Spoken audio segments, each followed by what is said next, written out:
Olá a todos! Hoje falaremos sobre um tema bem interessante: os dois grandes vilões do ensino das crianças na modernidade.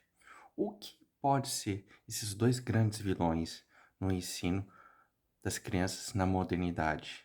Muitas pessoas vão pensar em inúmeras formas e pensamentos. O que poderia ser? Os dois grandes vilões são a escola e os pais. Garon, você quer dizer que a escola e os pais são os dois grandes vilões? Sim, realmente. E eu vou explicar nesse vídeo. Calma, que vocês vão compreender o real motivo. Os pais, o que eles fazem atualmente? Eles delegam toda a educação dos filhos para a escola, internet, celular, televisão.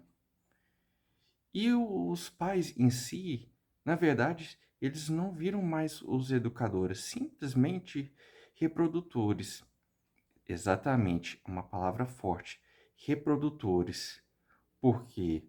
Que eles têm uma preocupação com outros aspectos, enquanto os filhos simplesmente é um animal de estimação. É muito pesado esta palavra, mas é o que a gente vê em dias de hoje. Muitos pais têm inúmeros filhos e ainda tem aquela expressão: ah, quem que é o pai daquela criança? É o Chiquinho. O Tiquinho. Qual que é o Tiquinho? Ah, o Tiquinho do fulano de cá, A, B, C, D. É muito complicado em dias de hoje. Ausência de referência. Isso é uma das situações que a gente vê em dias de hoje. Um caso que a gente percebe, quando os casais estão brigando, tem aquele ditado: não coloque a colher no meio. Mas por que coloca a criança escutar aquela briga? A criança não tem nada a ver. Ela simplesmente quer que os pais sejam a referência para aquela criança. E a criança, ela sente que o pai e a mãe é o ponto referencial para o crescimento dela durante a vida, mas coloca a criança no meio daquele tiroteio de palavras, de lixo emocional. Ela não tem uma preparação nenhuma, ela não recebeu uma instrução. Por que os pais têm que colocar aquela criança para escutar aquelas palavras? Um outro caso, os pais confundem que a criança como seja um funcionário dela. A criança não é o funcionário dela. Simplesmente, ela recebe o legado dos pais através do exemplo, das atitudes, dos ensinamentos. Mas muitas vezes o pai, ele chega em casa, pensa que a esposa é funcionária dele, ao invés de reconhecer que ela é uma parceira, e a criança como se fosse uma funcionária do pai. Isto é errado. Devemos reconhecer o papel que a gente desempenha como pai, como profissional, como estudante, inúmeros papéis que nós desempenhamos na vida. E devemos refletir o que nós estamos fazendo a cada momento. E a escola, os pais jogam tudo para a escola resolver, a escola que tem que dar educação, não. A educação vem do berço, vem de casa. A escola simplesmente ela vai nortear os conhecimentos daquela criança, mais em dias de hoje, que temos inúmeras informações a cada segundo. A escola ela vai nortear cada detalhe para que a criança possa ter uma percepção, um ser mais criativo e crítico a cada dia. Isso, inúmeras situações que a gente vê que os pais estão fazendo a cada dia, infelizmente. E veremos outros problemas no futuro. Enquanto na escola já tem um outro problema. A escola virou praticamente uma esponja. Como assim, Garon? A escola ela está absorvendo a violência, a fragilidade dos professores que têm que trabalhar 2, 3, 4, 5 locais. E o que acontece? Em questão da qualidade, fica baixo, mas só que os professores querem se capacitar cada vez mais, mas devido ao seu salário, o que acontece? Ele não tem a condição de se capacitar num modo de excelência para transmitir aqueles conhecimentos para a criança. Muitas vezes o profissional, ele esforça ao máximo, fica horas e horas na madrugada fazendo um trabalho para expor para as crianças, para que elas possam aprender. E quando chega na escola, as crianças estão quase matando o professor utilizando faca, arma, incrível que pareça. E os professores têm que escutar vários palavrões, infelizmente, em dia de hoje.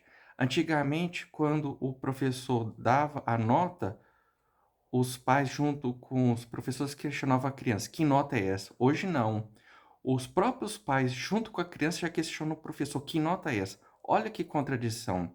A gente deve valorizar muito o professor, porque o professor, ele norteia os profissionais que nós vemos, como os médicos, advogados, devemos respeitar, porque é um dos alicerces. Como que a gente vê no Japão?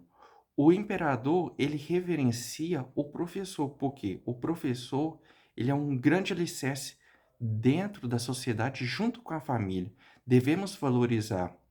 E, ao mesmo tempo, como que nós podemos fazer junto com a escola? E no ponto da escola, o que que deve fazer? Converter aquela agressividade da criança, no caso do bullying, num aspecto de invenções, criatividade. Como que aquela criança ela pode utilizar aquela violência para se tornar o quê? Uma ideia inovadora, empreendedora no dia a dia. Isso que é muito importante. Devemos usar aquela energia negativa que as crianças estão absorvendo numa coisa maior que traz um futuro para a nação, que é de muita importância. E vemos outros aspectos que a gente deve analisar. Os pais, a própria sociedade fica reclamando da escola. Ah, a escola pública é pior do que a escola particular. Por que que acontece isso? Por causa que a comunidade escolar ela é fraca, ela é frágil. Ao invés de focalizar em coisas banais, por que todos não se integram, participam para fazer que aquela escola se torne uma coisa preciosa, como acontece na cidade de Sobral, na região Nordeste. Lá é um local de referência que muitos estudantes eles estudam, passam nas universidades federais. Por que que não acontece na sua cidade? A população ela deve ser participativa dentro da comunidade escolar para que cada um possa fazer o seu melhor. Os pais alegam que não têm conhecimento. Mentira! Por que que não passa seus conhecimentos dentro da escola para que os alunos possam aprender a sua vivência, que a gente não vê em dias de hoje? É um absurdo. Devemos dar um exemplo, ensinando as crianças a elas se tornarem melhores a cada dia através das nossas experiências. Cada um tem a sua experiência que você pode ensinar às crianças. E eu deixo esse recado ao vídeo para vocês. Façam com que as suas crianças se tornem futuros cidadãos conscientes, críticos, para que nós teremos um país melhor a cada dia. Caso vocês tenham gostado desse vídeo, dê um like e compartilhe a todos. Muito obrigado por escutar este vídeo que eu estou fazendo. Até a próxima!